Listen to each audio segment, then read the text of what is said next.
Paris, summer 1794.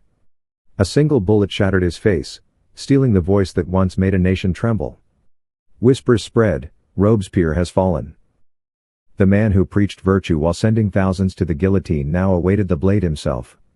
And his final scream, people said, was the echo of every victim before him.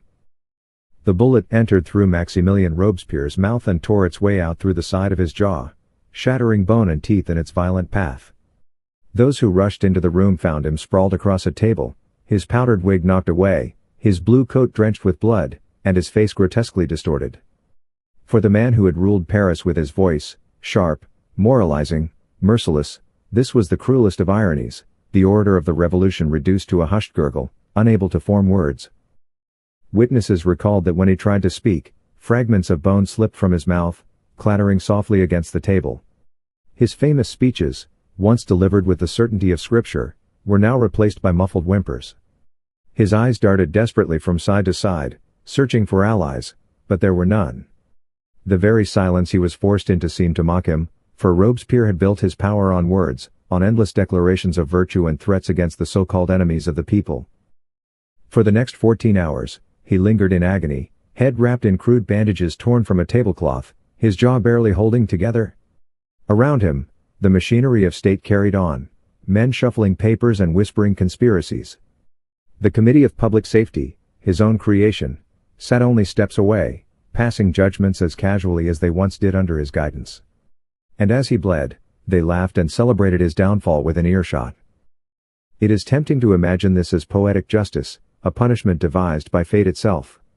For months, Paris had lived in fear of his lists, those sheets of names he marked with cold precision, condemning bakers, priests, nobles, and children alike.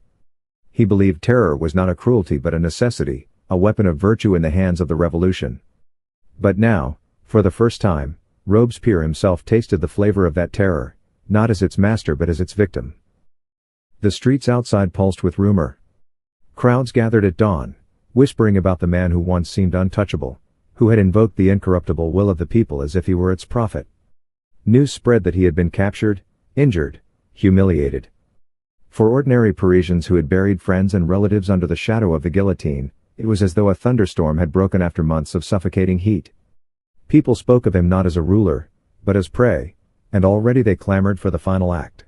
A military surgeon, Pierre-François Percy, examined him and concluded the wound would not kill him quickly.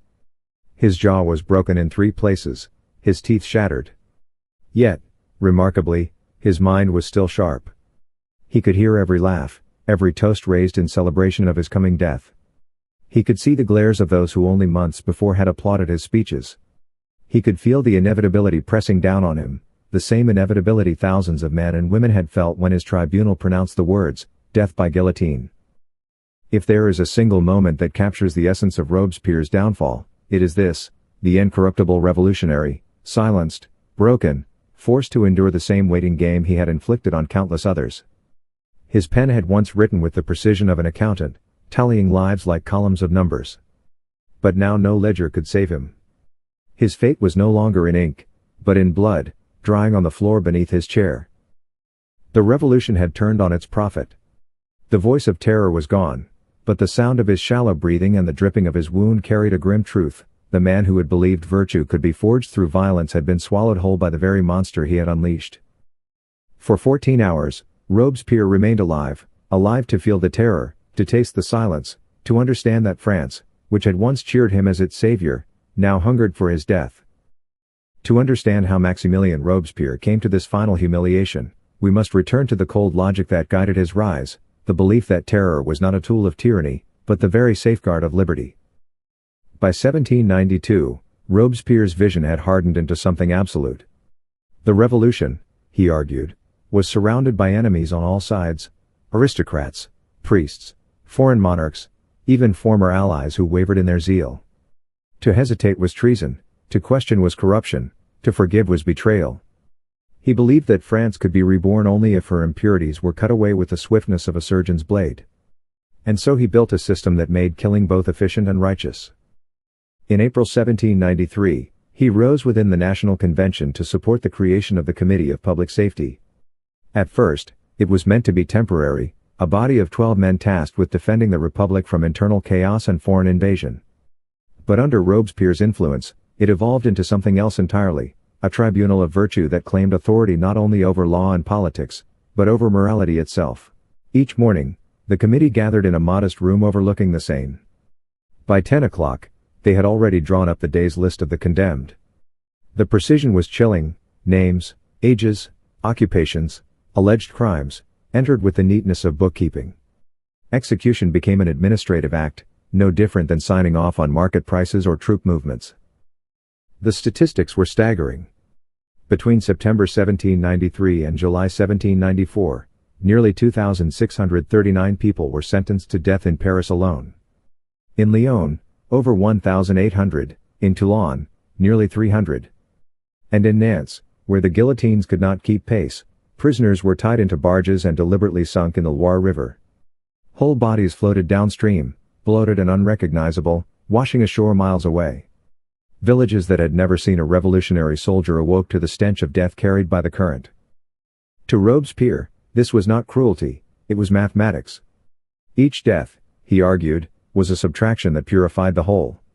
In his speeches, he quoted Rousseau and spoke of the general will, a collective virtue that justified even the harshest measures. Terror is nothing other than swift, severe, and inflexible justice, he declared. It is therefore an emanation of virtue. It was this paradox, that virtue could be enforced by violence, that gave the revolution both its strength and its horror. To many, Robespierre appeared incorruptible, a man untouched by greed or vice, guided only by principle. He neither enriched himself nor sought luxury. He wore the same plain blue coat, powdered his wig, and lived modestly compared to others in power. And yet, his simplicity was terrifying, for it left no room for compromise. His ideals had no warmth, no mercy. Ordinary citizens began to whisper that the guillotine was no longer a weapon against traitors alone, but against anyone who dared to breathe against Robespierre's vision. Bakers who raised bread prices, priests who clung to faith, women who complained of hunger, even children caught in street quarrels, all could be swept into the tribunal's net. The revolution had devoured its enemies, and then began to devour itself. Still, to his followers, Robespierre seemed a prophet. They saw in him not a man, but the embodiment of purity, a savior who alone could cleanse France of corruption. They applauded his speeches, even when his words condemned their neighbors. And for a time, his logic of terror appeared unbreakable. But terror, once unleashed, does not remain loyal to its master. It spreads, it consumes, and it leaves behind only silence and fear. And as the lists grew longer and the prisons more crowded, even the architects of the revolution began to realize that the blade might one day turn on them as well. The Republic had been promised liberty. Instead, it had learned to live in the shadow of death. And at the heart of this shadow stood Robespierre, convinced that only by ruling with blood could he preserve the light of virtue. The Committee of Public Safety prided itself on efficiency. From the outside, its power seemed overwhelming, almost mystical, but inside it operated like an office where paperwork sealed the fate of thousands. At 9 each morning, its members convened in a chamber with windows that looked out upon the Seine. The river flowed steadily, indifferent, as if mocking the turbulent tides of human life being decided within. By the 10th hour, the day's work was already complete, a list drawn, stamped, and signed. Men and women would die before nightfall. This bureaucratization of death was, in its own way, revolutionary. For centuries, monarchs had executed their enemies through personal decrees or elaborate trials meant to showcase royal authority. But here, in the Republic of Virtue, death was stripped of ritual pomp and made into procedure. The guillotine was not just a machine, it was the perfect symbol of the revolution's rational cruelty. Swift, impartial, mechanical. No nobleman's privilege could dull its blade, no peasant's plea could slow its fall. Records were kept with the meticulousness of account books. Each entry carried a name, an occupation, an accusation. Speculator in bread. Priest refusing the oath. Woman complaining of shortages. Boy of 14, shouted "Long live the king." In the margins, clerks sometimes noted small details, hesitations at the scaffold, last words, defiance or submission. To Robespierre, these were not trivialities, they were measurements of moral worth, fragments of data proving whether the condemned had understood the virtue of their punishment. The tribunal's speed was astonishing. A trial could last 15 minutes, no lawyer permitted, no witnesses needed. The verdict, acquittal or death. Nothing between. And with each ruling, the machinery gained momentum. It did not pause to consider innocence or guilt, it ground forward because motion itself had become its purpose. Executions in Paris grew so routine that they structured the city's rhythms. Carts left the prisons at the same hour. Crowds gathered at the same square. Vendors prepared their stalls, selling bread, wine, and oranges to those who came to watch. Children knew the journey took exactly 45 minutes from cell to scaffold. The people of Paris lived by the calendar of blood. And yet, it was not only Paris. Across the provinces, the same machinery was replicated with grim uniformity. In Lyon, entire groups of prisoners were mown down by grapeshot when the guillotine could not keep pace. In Nantes, bodies filled the river until locals petitioned to stop the noyades, not out of pity, but because the stench had become unbearable. In these details, we glimpse the revolution's dark genius. It had transformed killing into an institution, impersonal and relentless. Death was no longer an event but a system, as dependable as taxation or conscription. Even the victims became numbers, filling quotas for virtue. Behind it all stood Robespierre, austere and watchful, convinced that the records, the schedules, the very statistics proved his righteousness. If justice could be counted, then surely the Republic was closer to perfection. He spoke often of virtue, but virtue in his hands was not a flame warming the people, it was a blade, sharpened daily, wielded without hesitation. And so the machine turned, day after day, its efficiency admired, its horror normalized. The revolution had created a monster of its own design, but few yet dared to admit it. For as long as the committee's ink flowed across paper, as long as the blade dropped with mathematical certainty, the Republic lived not by law, but by the rhythm of death. Terror was not confined to Paris. It seeped into the soil of the provinces, a map of fear etched across the French landscape. The capital may have been the theater where Robespierre's rhetoric thundered, but beyond its boulevards, towns and villages felt the weight of revolutionary justice in their own flesh. In Lyon, once proud and prosperous, the guillotine worked tirelessly but could not keep pace. There, mass executions by musket and cannon were staged in the public squares. Prisoners were lined up in rows, bound together, and cut down by grapeshot, their bodies collapsing into heaps that had to be shoveled into ditches. The numbers were staggering, more than 1,800 lives extinguished in a city whose only crime had been resistance to Paris's commands. Locals later recalled that the echo of those cannon blasts seemed to linger for days, rolling across the hills like the tolling of some monstrous bell. In Toulon, where royalist sympathies had once drawn British warships into its harbor, the punishment was no less severe. Nearly 300 executions scarred the port city, its quays darkened with blood. The revolution made examples of Toulon's leaders, parading them before the guillotine to prove that defiance of the Republic was suicide. The Mediterranean breeze carried the iron scent of death out to sea, a warning to all who might consider betrayal. But it was Nantes that descended into a horror uniquely its own. Here, the guillotine proved too slow. Thousands of prisoners, men, women, and even children, were herded onto barges in the Loire River. Holes were bored into the hulls. With hatches sealed, the vessels were sent adrift, sinking slowly while muffled cries echoed from within. The noyades, drownings, claimed so many lives that corpses floated downstream for weeks. Swollen, unrecognizable, they washed ashore 30 kilometers away, fouling villages untouched by revolutionary politics. Townsfolk filed complaints about the stench, about children finding limbs in the reeds. Death had spilled far beyond the revolution's enemies, tainting even the innocent countryside. It was not just the scale, but the reach, that defined this geography of terror. Every corner of France seemed to carry its own grim signature, mass graves in one city, rivers clogged with bodies in another, squares stained with blood elsewhere. No province was spared the lesson that virtue, in Robespierre's France, was enforced not by persuasion but by steel and fire. For those who lived through it, the landscape itself became a map of memory. Roads passed execution grounds where weeds refused to grow. Rivers carried whispers of the drowned.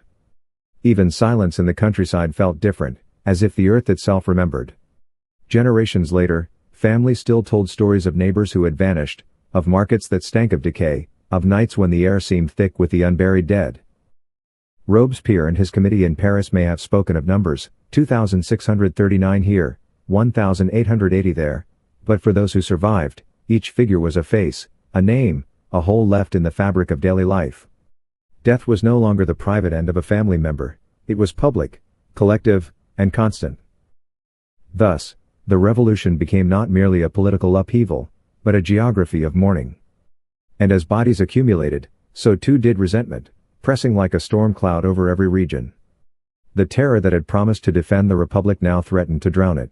The tribunal's lists, so precise and bureaucratic, concealed the humanity behind each name. But if we look closely, we see not faceless numbers, but lives torn from the fabric of France. Ordinary men and women, guilty of nothing more than existing in the wrong time, under the wrong ruler, in the wrong mood of the committee. There was the baker who charged too much for bread.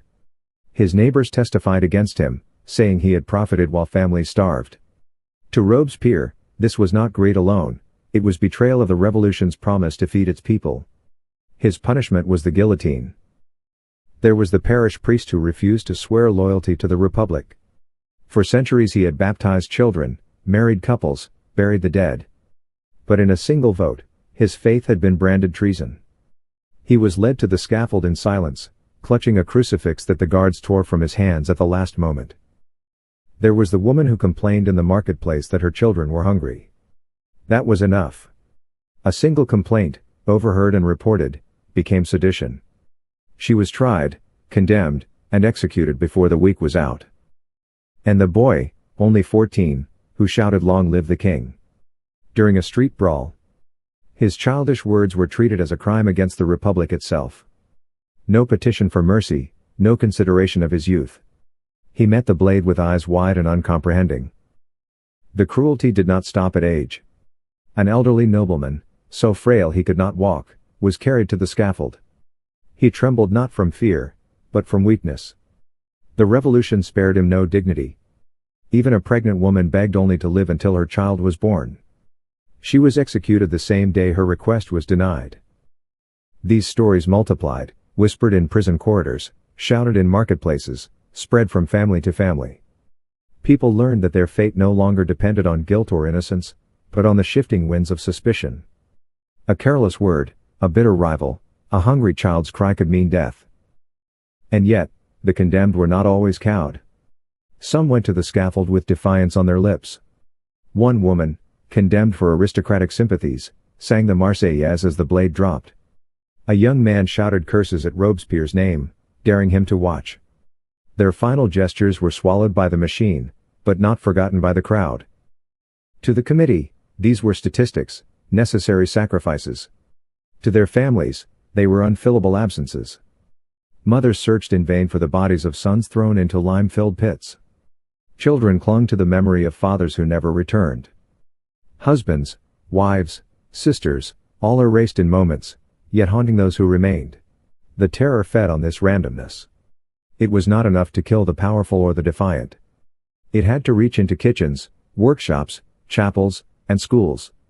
It had to make every citizen aware that virtue was measured not by deeds alone, but by silence, obedience, and luck. Behind every line in Robespierre's neat records lay a broken household, a grieving community. And as the executions multiplied, so did the quiet hatred. Hatred of the committee, of the revolution, and, most of all, of the incorruptible man who believed he could define virtue with the drop of a blade. Each execution was more than a death. It was a performance, a ritual staged in the heart of Paris. The condemned, shackled and pale, were loaded onto wooden carts at dawn. These carts creaked along cobblestone streets toward the Place de la Révolution, their wheels grinding out a rhythm the city had come to know all too well. The journey lasted exactly 45 minutes. This was not by chance. It became a routine as predictable as church bells, a civic ceremony that reminded everyone of the revolution's power. Crowds lined the route, swelling in numbers, jeering and spitting at those bound inside the carts. Garbage, stones, and even human excrement rained down upon the prisoners. There was no privacy in death. Humiliation was as essential as execution. The scaffold itself stood like a stage. Charles-Henri Sanson, the executioner of Paris, moved with the calm precision of a craftsman. He had performed thousands of beheadings, and his motions were practiced, almost mechanical. Assistants guided each victim beneath the blade, securing them against the bascule. The crowd knew its role too. Sometimes they chanted, sometimes they counted down from 10, savoring the anticipation. And then, always the same, steel slid with a sharp hiss, wood cracked, the basket thumped, and another head rolled into history. What followed was disposal. The bodies, stripped of individuality, were tossed into mass graves and sprinkled with quicklime to hasten decay. No markers, no names, no ceremony. The revolution celebrated the spectacle, not the memory. Yet for the citizens, these executions carried a strange duality. On one hand, they were spectacles of justice, reaffirmations of revolutionary virtue. On the other, they became a form of entertainment. Women knitted calmly at the foot of the scaffold, needles clicking in time with the falling blade. Vendors sold bread, wine, and oranges to those waiting. Children, too young to grasp the horror, laughed and played games, pretending to guillotine one another with sticks.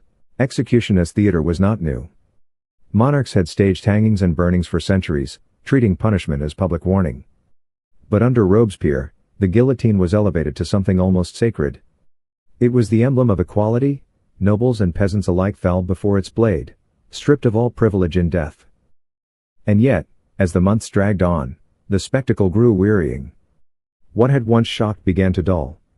Even the cruelest scenes blended into routine. The citizens of Paris became connoisseurs of executions, remarking on the composure of a priest, the trembling of a noblewoman, the last words of a soldier. Horror had become casual, and the scaffold no longer inspired fear so much as resignation. Still, Robespierre rarely attended in person. He preferred reports written by Sanson or committee clerks, meticulously recorded with names, details, and final utterances. From these, he judged whether the condemned had shown proper remorse, or whether their last words betrayed a corrupt soul. For him, the scaffold was not just a theater. It was a test, a final proof of his philosophy, an experiment where virtue was revealed in the face of death. The revolution had turned execution into ritual, ritual into theater, and theater into habit. And habits, once ingrained, are difficult to break. Though he rarely appeared at the scaffold himself, Robespierre observed death with the intensity of a scholar. He demanded detailed accounts of each execution, who had been condemned, what they had said, how they had behaved at the fatal moment. To him, the guillotine was not merely punishment, it was a mirror of the soul, a final judgment revealing whether the condemned had lived as a true citizen or as a traitor to the Republic. When Marie Antoinette was executed on October 16, 1793, the crowd roared as the blade fell. Robespierre did not attend, but he read the execution report with care. Her composure, her calm dignity, he concluded, was not courage but proof of her detachment from the suffering of the people.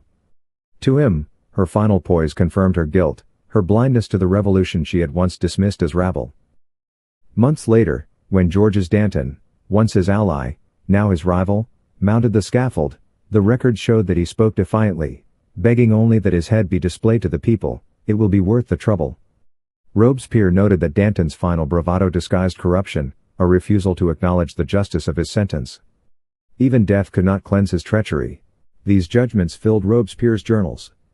His handwriting, once steady and refined, grew harsher with time, marked by heavy strokes and blotches of ink. In the margins, he scribbled observations, lacked virtue. Repented too late. Died with arrogance. He treated the guillotine as both punishment and pedagogy, a way to teach France what it meant to embody civic virtue, even in dying. But this cold detachment masked something deeper, obsession. He was not content to know that justice had been carried out, he needed to analyze it, to weigh the condemned as if their last words and gestures could be quantified like numbers in an equation. For him, terror was not random violence but a science, each execution a proof of his theories. This obsession blurred into something darker. He had once spoken passionately against the death penalty as a young lawyer in Arras, insisting it was a relic of tyranny. Yet now he embraced it with fervor, convinced that violence in the name of virtue was not only permissible but sacred. Each report he read, each observation he recorded, drew him further from the humanity he claimed to defend. Those around him began to notice. He no longer discussed the condemned as individuals but as examples, cases to be studied. The humanity of bakers, priests, mothers, and children disappeared into his calculations of justice. To his enemies, this revealed his hypocrisy. To his supporters, it confirmed his incorruptibility. He was above sentiment, above weakness. He was virtue itself, walking among men. But virtue, when wielded as a weapon, corrodes its bearer. And as Robespierre stared deeper into the abyss of executions, the abyss began staring back.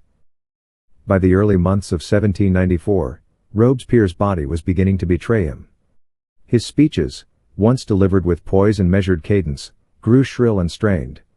His voice cracked at unexpected moments, climbing into a high pitch that unnerved even his allies. A nervous twitch developed in his left eye, blinking uncontrollably during committee debates as though his body could no longer keep pace with the fury of his mind. He slept only 3 hours a night, if at all. His landlord's daughter later recalled hearing his footsteps pacing long after midnight, then the murmur of his voice rehearsing speeches to empty chairs. Sometimes he argued with invisible opponents. Sometimes he laughed to himself, a thin, brittle laugh that echoed through the walls. By dawn, he would emerge in the same blue coat, powdered wig perfectly in place, his appearance immaculate, though the man inside was unraveling. Even at meetings of the Committee of Public Safety, he carried a loaded pistol and set it upon the table beside his papers, a silent reminder that he trusted no one, not even those who owed him their positions. He spoke less to his colleagues and more at them, long monologues filled with accusations and lofty claims of virtue. His gaze shifted constantly, as though measuring which of them would betray him first. The signs of collapse were everywhere. His once careful handwriting became jagged and erratic, ink blotted where his pen pressed too hard. Drafts of speeches bore words scrawled, crossed out, rewritten 3 and 4 times until the paper tore. In the margins he wrote the same sentence again and again: "The Republic of Virtue will triumph." Sometimes he filled entire pages with nothing else, a mantra scribbled 50 times over, as though by sheer repetition he could will it into truth. Paris whispered of his decline. Some said he was haunted by the ghosts of those he had sent to the guillotine. Others thought the strain of holding together a republic drowning in blood had driven him mad. His isolation deepened, he appeared in public only for ceremonies, emerging pale and withdrawn, his speeches more accusatory than inspiring. Where once he had spoken of liberty, he now thundered against conspiracies, corruption, and treason. Everyone was suspect. And yet, there was still something magnetic in his presence. In the convention, many continued to fear him, cowed by his reputation as the incorruptible. He seemed to embody not a man but a principle, stern, unbending, untouchable. To challenge him was to risk being branded an enemy of the people. And in 1794, that was a death sentence. But the cracks were spreading. The same leaders who had once cheered his speeches now began to murmur in private. If Robespierre saw traitors everywhere, how long before he turned on them? How long before their names appeared on his lists? The revolution had devoured its king, its queen, its generals, and its priests. And now it seemed ready to devour its own children. Robespierre's descent was not sudden, but steady, the slow unraveling of a man who believed himself chosen by history. He had set out to build a republic of virtue, but in the process, he had become a prisoner of his own ideals, sleepless, paranoid, clinging to a vision that was slipping further from reality with each drop of blood spilled. The revolution's prophet was beginning to sound less like a savior and more like a fanatic. And even those who feared him most began to wonder, what happens when the incorruptible man can no longer control himself? On June 10, 1794, Robespierre unveiled what would become his most infamous decree, the Law of 22 Prairial. It was written in the language of justice but carried within it the machinery of annihilation. Under this law, trials at the Revolutionary Tribunal were stripped of their last remnants of fairness. The accused were forbidden legal counsel, forbidden witnesses, forbidden even to defend themselves. The verdict was reduced to 2 possibilities, acquittal or death. Nothing in between. What had once been a tribunal now became a conveyor belt of executions. Trials that previously stretched for hours collapsed into minutes. A judge could glance at the accusation, listen to the briefest of denouncements, and condemn a man to the guillotine before the ink on the charge sheet had dried. Paris soon saw the results. Executions that had averaged 5 a day leapt to 15, sometimes 20. The law claimed to serve virtue. Its preamble spoke of defending the republic from corruption, of cutting swiftly through the webs of conspiracy that strangled liberty. Robespierre declared that the innocent had nothing to fear, for virtue is the shield of the people. But the truth was clear to all who watched. Under Prairial, no one was safe. The irony was brutal. The Committee of Public Safety had been created to defend France from her external enemies, invading armies, royalist plots, foreign monarchies eager to crush the revolution. But by mid-1794, the guillotine turned inward. Soldiers who had fought at the front, deputies who had shouted liberty or death, even members of the convention itself, anyone could be branded an enemy of the people at a whisper. Fear became the air of Paris. Deputies sat in silence during sessions, dreading that a misplaced word, a doubtful glance, or even too much applause could mark them for suspicion. Families whispered behind closed doors, children warned not to speak in public. The prisons, already overflowing, swelled to breaking. Thousands awaited trial, thousands awaited execution. And yet, for Robespierre, this was not excess but necessity. He saw himself surrounded by corruption, by traitors waiting for a chance to undo the Republic. The law of Prairial, he believed, would cleanse France in a final wave of purification. It would cut through hesitation, sweep away ambiguity, and leave only the purest patriots to rebuild the nation. But in the shadows of the convention, his colleagues began to whisper another interpretation. If trials lasted mere minutes, if accusations required no proof, if the only shield against the guillotine was Robespierre's approval, then the law had given him absolute power over life and death. For months, they had feared his accusations. Now, they feared his silence. With Prairial, Robespierre had crossed an invisible line. The terror, once justified as defense against the revolution's enemies, had become indistinguishable from dictatorship. Even those who had raised the blade with him now understood, if they did not strike first, the incorruptible would devour them too. By the summer of 1794, fear had turned into calculation. Deputies who had once cheered Robespierre in the convention now sat stiffly during his speeches, their eyes darting toward one another. The law of Prairial had convinced them that silence was no protection, even loyalty could end with the guillotine.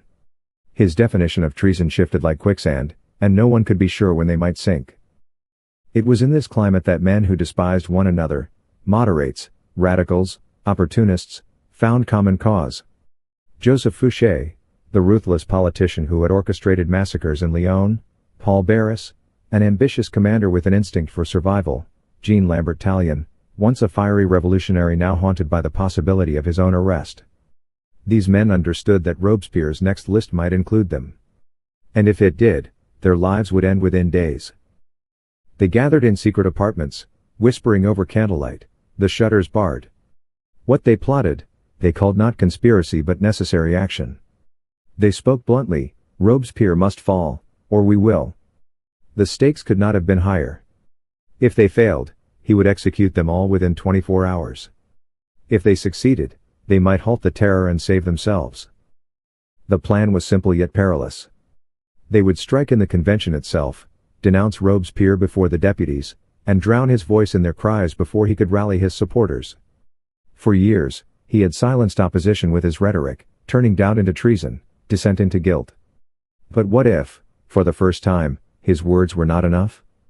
What if the chamber itself rejected him? Every man in the room knew the danger. Robespierre still commanded respect.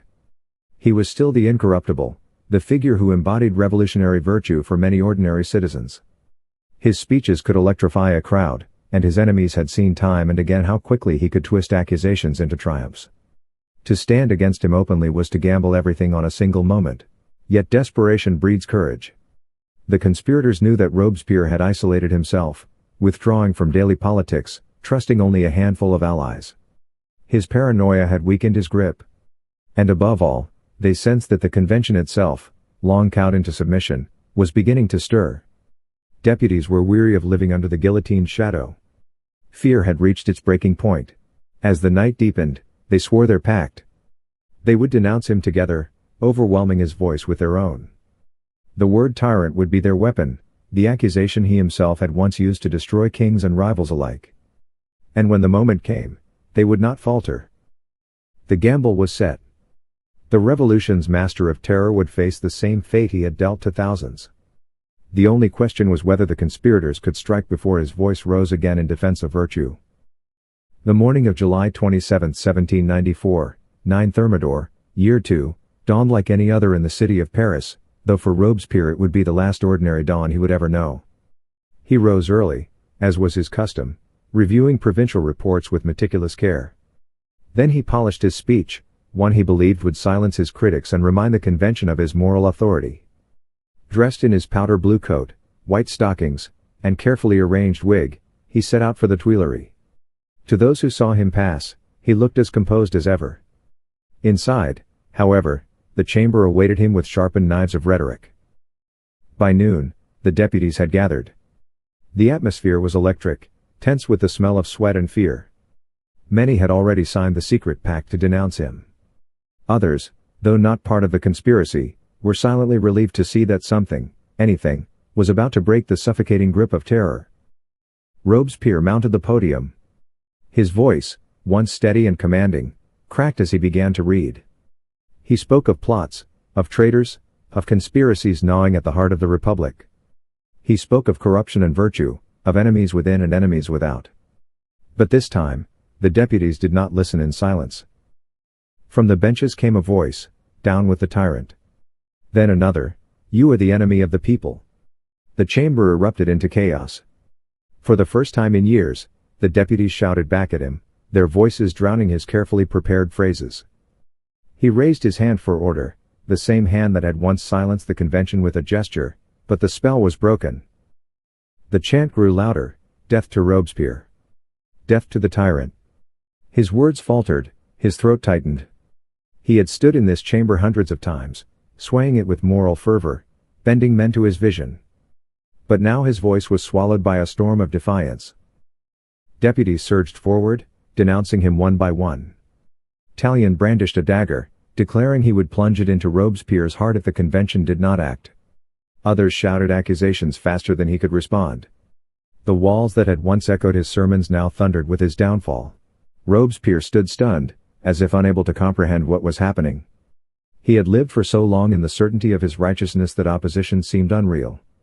"You cannot arrest virtue," he cried hoarsely. "I am the representative of the people." But the words rang hollow. The representatives of the people no longer listened. The guards moved in. Deputies who had once trembled at his gaze now pointed at him with relish, their fear transformed into rage. He was seized and dragged from the podium, the chamber erupting in cheers that spilled into the streets outside. The sound carried for blocks, a roar of liberation from throats long clenched by terror. In that single afternoon, the balance shifted. The man who had ruled France through silence, fear, and the blade found himself powerless, his authority shattered by the same voices he had once controlled. His reign of virtue ended not with persuasion, but with the crowd's chant echoing in his ears, "Death to Robespierre."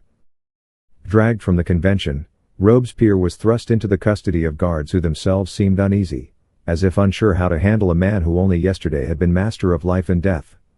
They marched him first to the Luxembourg prison, but the warden, pale with fear, refused to admit him. To house Robespierre was to invite danger. What if he escaped? What if his followers stormed the gates? The guards tried the conciergerie, where Marie Antoinette had spent her last days, but again they were denied. Each prison door slammed shut, as if Paris itself was rejecting him. Hours passed in this grotesque procession. The once omnipotent leader was paraded from one fortress to another, chained yet unwanted, his authority evaporated in the most humiliating way possible. All the while he demanded to see the Committee of Public Safety, insisting his arrest was illegal. His voice, hoarse, shrill, desperate, echoed through the streets, but no one listened. The very city that had trembled at his name now turned its face away. Finally, he was brought to the Hôtel de Ville, where his brother Augustin and a small knot of loyalists had gathered. They were frantic, huddled around tables, drafting appeals, dispatching messengers. Robespierre, wounded but defiant, began composing what he believed would be his last great speech, a manifesto that would rouse the people of Paris to his defense. He was convinced the citizens, once they knew of his betrayal, would rise just as they had risen against kings, generals, and tyrants. He still imagined himself the incorruptible voice of the revolution, betrayed by cowards but adored by the masses. But when his supporters marched into the streets, they found them eerily quiet. The sans-culottes, who had once filled the squares with their chants, stayed home. The National Guard units that had once followed him dispersed the small crowds with ease. Men who had once raised pikes for Robespierre now shrugged, weary of endless executions. Paris, after 16 months of terror, was exhausted. By 2 in the morning, the truth was undeniable: there would be no rescue. The proclamations nailed to walls went unread, the appeals for uprising unanswered. In the Hôtel de Ville, Robespierre clung to the illusion of popular support, scribbling feverishly on scraps of paper, his hand trembling as he tried to summon the people with words they no longer wished to hear. Outside, the city that had once been his weapon lay silent, waiting for dawn. The incorruptible had discovered the most devastating betrayal of all, not from his enemies, but from the people themselves. The revolution had moved on, and Paris had left him behind. It was near 3 in the morning, July 28, 1794, when the Hôtel de Ville was stormed. Convention forces burst through the doors, their boots striking the marble floor with the rhythm of inevitability. Robespierre sat upstairs, still drafting his speech, convinced that a few words could summon Paris to his side. But the city had already abandoned him, and now the soldiers came not as listeners, but as executioners in waiting. What happened next would remain clouded in confusion and myth. A gunshot cracked through the building, sharp and final. When the smoke cleared, Robespierre lay slumped across a table, his face a mask of blood and ruin. The bullet had entered through his mouth and shattered his jaw. Some claimed he had attempted suicide, unwilling to be paraded before the guillotine like the many he had condemned. Others whispered that one of his allies had fired in panic, preferring to spare him the humiliation of trial. Still others accused a soldier, a young gendarme named Charles-Henri, of deliberately pulling the trigger to silence the tyrant. No matter the cause, the result was the same. The voice that had commanded France was gone, reduced to guttural gasps and the rattle of broken bone. His once white cravat was soaked crimson, his coat dark with blood. His famous jaw, the very instrument of his speeches, hung grotesquely displaced, as though fate itself had chosen the cruelest punishment imaginable. His allies too lay broken. His brother Augustin leapt from a window, smashing his legs on the cobblestones below. Couthon, crippled and unable to flee, was seized in his chair. Sanjou, the angel of death himself, was captured alive, his youthful face a mask of disbelief. The circle that had ruled through fear for more than a year was shattered in a single night. The soldiers bound Robespierre's head in bandages torn from a tablecloth, but nothing could muffle the groans that escaped his throat. As they carried him out, his eyes flicked from side to side, wide and terrified, yet still burning with some inner conviction that his fall was not real, that history would rescue him. But history, at that moment, belonged to his enemies. The Hôtel de Ville echoed with the chaos of the raid, shouts, boots, the clatter of weapons. Outside, Paris was silent, the dawn just beginning to pale the sky. For years, the sound of Robespierre's speeches had filled that silence. Now the only sound was the dragging of his broken body through the streets he once ruled. He had spoken of virtue, of incorruptibility, of the republic of pure citizens that would endure forever. But all that remained was a man bleeding into a bandage, his words trapped behind shattered teeth, his future measured not in years or speeches, but in the few painful hours left to him. The tyrant was undone not by a rival's rhetoric, not by the will of the people, but by a single bullet that stole his voice. And in the stillness that followed, France knew, the revolution had devoured its own prophet. Robespierre was carried from the Hôtel de Ville to the very headquarters of the Committee of Public Safety, the place where for over a year he had signed the death sentences of thousands. Now, bandaged and broken, he was laid in a chair within those same walls, forced to wait while others decided his fate. The irony was cruel, almost theatrical, the judge of France reduced to a prisoner in his own court. His jaw throbbed with agony, wrapped in cloth already soaked through with blood. He could not speak. Whenever he tried, only muffled groans and the metallic rattle of shattered teeth escaped. The man who had built his authority on words, words that had sent bakers, priests, nobles, and even children to the scaffold, was silenced by his own wound. For 14 hours, he lingered there, fully conscious, fully aware. Every sound from the adjoining chamber reached him. Laughter, toasts, the triumphant voices of his former colleagues who celebrated his downfall within earshot. He, who had once studied the last words of the condemned with icy fascination, now endured the same torment, the certainty of death, but not the moment of its arrival. A surgeon examined him, noting the bone fragments lodged in his cheek, the teeth that had been blasted from his mouth. The wound, he declared, was not fatal. Robespierre would live long enough to be executed. Bandages were tightened, his head secured like that of a broken doll. Some present believed he wept, others swore his eyes still blazed with defiance, that even in silence he imagined himself a martyr to virtue. Outside, Paris throbbed with rumor. Crowds gathered in the streets, hungry for the spectacle that would mark the end of terror. Vendors prepared stalls with bread and wine. Mothers whispered to their children that the tyrant would soon die. For the first time in months, the city did not whisper in fear but buzzed with anticipation, as though preparing for a festival. Inside, time slowed. Robespierre shifted painfully in his chair, each movement sending shards of agony through his jaw. He tried to write, but the pen slipped in his trembling hand, ink blotting the page. Once, he had filled entire journals with careful arguments, lists, and moral decrees. Now his words were illegible scratches, the handwriting of a man staring into the abyss. And still, the hours dragged on. Morning light filtered through the shutters, casting stripes across the room where he sat bleeding, surrounded by guards who neither pitied nor feared him. He could hear the city waking, hear the murmur of thousands gathering for the final act of his life. This was the true cruelty of the revolution he had built, not the swift fall of the blade, but the waiting. The endless hours of knowing, of feeling death stretch closer with each heartbeat. For 14 hours, Maximilien Robespierre lived exactly what he had inflicted upon thousands. And in that silence, broken only by his shallow breath and the laughter of others, the incorruptible finally tasted the fear he had preached against so long. By dawn, word had spread through Paris like fire through dry timber, Robespierre would die today. Long before the carts were readied, crowds thronged the streets leading to the Place de la Révolution. Families packed baskets of bread and cheese, vendors wheeled out barrels of wine, and children raced ahead to stake out the best vantage points. What had once been a ritual of dread now promised something new, a festival of deliverance. For 16 months, the people had lived beneath his shadow. They had watched neighbors disappear into prisons, heard the knock at doors in the night, smelled the quicklime from the mass graves. Now they were free to speak, to shout, to curse his name without fear of denunciation. Paris was a city drunk on relief. Effigies of Robespierre appeared in the crowd, crude wooden dolls stuffed with straw, painted with grotesque smiles. Some were hung from lampposts. Others were paraded on sticks to jeers and laughter. Women carried portraits of their husbands and sons who had perished during the terror, holding them aloft like holy icons, demanding that the tyrant see their faces as he passed.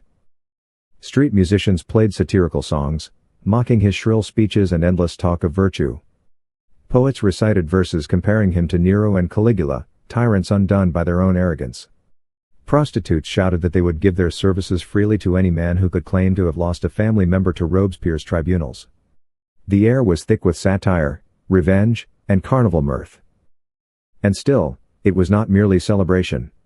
It was catharsis. Each cheer, each curse hurled into the morning air was weighted with months of bottled terror.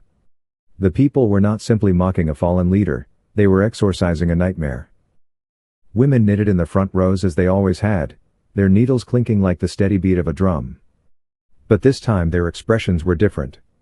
No longer detached, no longer complicit in routine, they smiled as though savoring each stitch.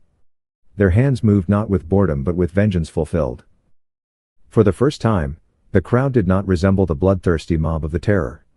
It resembled a people reclaiming their breath. It was not fear that drew them, it was joy. They had lived too long under the weight of silence. Now, their voices rang out like bells, clear and unafraid. The spectacle of execution had always been theater, but on this day, the theater belonged to the people, not the state. The guillotine stood waiting at the center of the square, but it no longer radiated dread. It gleamed like a promise, that the cycle of terror had at last turned against its master. The carnival of hatred had begun, and it would end only when Robespierre's head, the head that had ordered so many deaths, fell into the wicker basket at the scaffold's base. At 4 in the afternoon, the death carts rattled out from the prison, wooden wheels groaning beneath their burden. Robespierre, his brother Augustin, Saint-Just, Couthon, and 17 others, 22 condemned in all, were piled together, bound and broken, jostled against one another like cattle. Normally, the trip from prison to the Place de la Révolution took 3/4 of an hour. On this day, it stretched into nearly 2, for the streets of Paris were swollen with humanity, pressing in so tightly that the carts could scarcely move. The people who had once trembled at the sight of him now surged forward to hurl insults, stones, and rotting vegetables. "There goes the monster!" they shouted. "Look at the tyrant now!" Others sang revolutionary songs with their lyrics twisted into mockery, verses about liberty and virtue turned into jeers against the fallen incorruptible. Robespierre sat slumped, his head wrapped in blood-soaked bandages. His jaw hung slack, unable to support itself, his chest heaving with shallow breaths. The once dignified figure who had commanded silence with a raised hand now seemed pitiful, almost ghostly. His famous blue coat was torn and stained, his stockings filthy, his wig gone, revealing hair prematurely grayed by months of sleepless paranoia. Children darted alongside the carts, spitting, poking at the prisoners with sticks, daring each other to strike the man who had sent their parents to the scaffold. Women leaned from windows to curse him, waving portraits of the dead in his face. Men jostled and laughed, some weeping with relief, others drunk on the sheer novelty of seeing terror itself humiliated. The condemned around him reacted in different ways. Sanju, barely 26, stared coldly at the crowd, his youthful face still composed, his pride unbroken. Couthon, paralyzed from the waist down, sat slumped in his chair, silent, resigned. Augustin Robespierre, bloodied from his leap out the window the night before, met his brother's gaze only once, and then looked away, unable to bear it. But it was Maximilien whom the crowd wanted most. Their jeers rose every time the cart jolted and his head dipped forward, every time he lifted his eyes but avoided their gaze. No longer the incorruptible prophet, no longer the voice of virtue, he was simply a broken man being dragged to his end. When the carts finally reached the square, the air shook with the roar of 200,000 voices. Windows overflowed with spectators, rooftops sagged beneath the weight of bodies, lampposts bent under the strain of men clinging for a better view. Some had paid dearly for balconies, others perched on trees, straining to glimpse the moment they had dreamed of for over a year. The scaffold, tall and black against the evening sky, waited like a stage set for its final act. And as the condemned were led down from the carts, the crowd's cries surged louder than the bells of Notre Dame. This was not the usual theater of death. This was vengeance, collective and unrestrained. For the people of Paris, this was not just an execution, it was deliverance. One by one, the condemned mounted the scaffold. The crowd roared approval with each fall of the blade, each head that dropped into the wicker basket. But they were waiting for one man above all. When the guards dragged Robespierre forward, the square erupted in a frenzy so loud that the executioner Sanson later swore he could not hear his own commands. 200,000 voices merged into a single sound: triumph. The bandages that had held his shattered jaw together were ripped away by an assistant. The sudden release wrenched the broken bone apart, and from deep within Robespierre's throat came a scream unlike anything Paris had ever heard. It was high, piercing, almost inhuman. For a moment, the square fell silent, stunned by the rawness of it. The sound was not just pain, it was as if all the cries of the revolution's victims had been torn from his body at once. Then, from somewhere in the crowd, a voice shouted, "That is the scream of all his victims." And the silence broke. Cheers, jeers, applause. The roar of the crowd redoubled, louder than before, drowning his agony beneath their vengeance. Robespierre staggered, his body weakened from blood loss, his face grotesque in its ruin. Once, his presence alone had cowed the convention into silence. Now, no one listened. The guards forced him down onto the bascule. His eyes rolled upward, wide and unblinking, as the wooden frame tilted and locked him beneath the blade. Sanson gave the signal. Steel slid with its terrible swiftness. The blade struck, and in an instant, Maximilien Robespierre was no more. His head, still twisted in agony, dropped into the basket beside those of his companions. But what followed was unprecedented. Normally, executions ended in brief cheers before the crowd dispersed. On this day, the square became a festival. Men embraced strangers. Women wept with laughter. Children danced in circles, pretending to chop off each other's heads.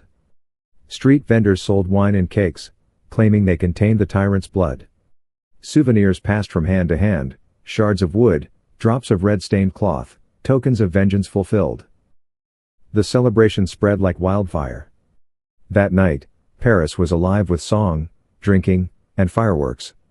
In Lyon, Effigies of Robespierre were burned in bonfires. In Marseille, church bells rang for 6 hours without pause. In Bordeaux, merchants uncorked their finest wine, pouring it into the streets so that anyone could toast the death of the tyrant. His scream echoed long after the blade fell. For some, it was a sound of justice. For others, a sound of reckoning. And for many, it was the last reminder that the revolution had devoured its own prophet with the same ruthless hunger he had unleashed upon France. On that summer evening, Paris did not mourn. It celebrated. For the first time in over a year, the people felt free enough to breathe, to laugh, to raise their voices without fear. The guillotine had claimed its most famous victim, and the city rejoiced as though the very air had been cleansed of terror. The morning after Robespierre's execution, Paris awoke to a silence it had not known for years. No carts rumbled through the streets bearing prisoners to the scaffold. No guards barked orders, no tribunal clerk scribbled down names for the day's deaths. The guillotine, that mechanical altar of the revolution, stood idle. For the first time in 10 months, no blade fell in Paris. The change was immediate, almost miraculous. Prison doors creaked open, and men and women who had resigned themselves to certain death stepped blinking into the sunlight. Families reunited in tearful embraces, prisoners embraced children grown taller since their arrest. Guards, who had once struggled to keep order in overcrowded cells, now stared dumbfounded at empty corridors. Markets, long controlled by rigid price laws, reopened to private trade. Stalls brimmed with bread, fruit, and meat. Housewives marveled at the sudden abundance, as if food itself had been waiting for Robespierre's death. Churches that had been shuttered or turned into cold temples of reason reopened, their bells ringing once more across the rooftops. The faithful, long forced into silence, returned to worship with hymns trembling on their lips. Newspapers, no longer muzzled by fear of denunciation, filled their columns with scorn and satire. Caricatures of Robespierre appeared overnight, depicting him with a dagger in one hand and a guillotine in the other, his mouth twisted into silence by a shattered jaw. Writers who had once whispered in fear now poured out pages of fury, as though the ink itself had been damned and was finally released. For the people of Paris, it felt as though the city itself had taken a deep breath after holding it too long. Neighbors, once suspicious of each other, stopped whispering in the marketplace and began to speak openly. Children, no longer drilled to denounce their parents, played freely in the streets. Workers, freed from the muzzle of terror, gathered to demand higher wages, their voices bold where silence had once sufficed. And yet, Robespierre did not even receive the dignity of memory. He and his 21 companions were thrown together into a common grave in the Arancis cemetery, covered hastily with lime to erase them from the earth. No monument marked the spot. No ceremony honored their passing. Within years, shops and houses were built atop the graves, erasing the tyrant as though he had never existed at all. The man who had demanded meticulous records of every execution was himself consigned to anonymity. France, weary and wounded, now faced the long task of rebuilding. The revolution did not end with Robespierre's scream, but the terror did. The monstrous logic he had preached, that virtue could be enforced through blood, collapsed the moment his head fell into the basket. Those who had once believed in him now recoiled at their own complicity. The Republic staggered forward, no longer drenched in crimson but stumbling, gasping, trying to learn how to live again. Robespierre's legacy lingered as a warning. He had begun as a lawyer who opposed the death penalty, a young man who dreamed of justice without cruelty. Yet he had become the very thing he once despised, the greatest executioner of his age. He had sought to shape France into a republic of virtue, but in the end, terror consumed both his enemies and himself. His final scream, torn from his shattered jaw, was more than agony. It was revelation, the cry of a man who realized too late that the monster he had forged had turned on him. On July 29, 1794, the revolution breathed out. The blade was stilled, the prisons emptied, and the people, at last, dared to hope. The terror was over. Thank you for joining the Empire's long night on this journey into one of history's darkest and most haunting chapters. If this story captured your imagination, share your thoughts in the comments below.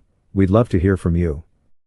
And don't forget to like, share, and subscribe so you won't miss the next gripping story from the shadows of history.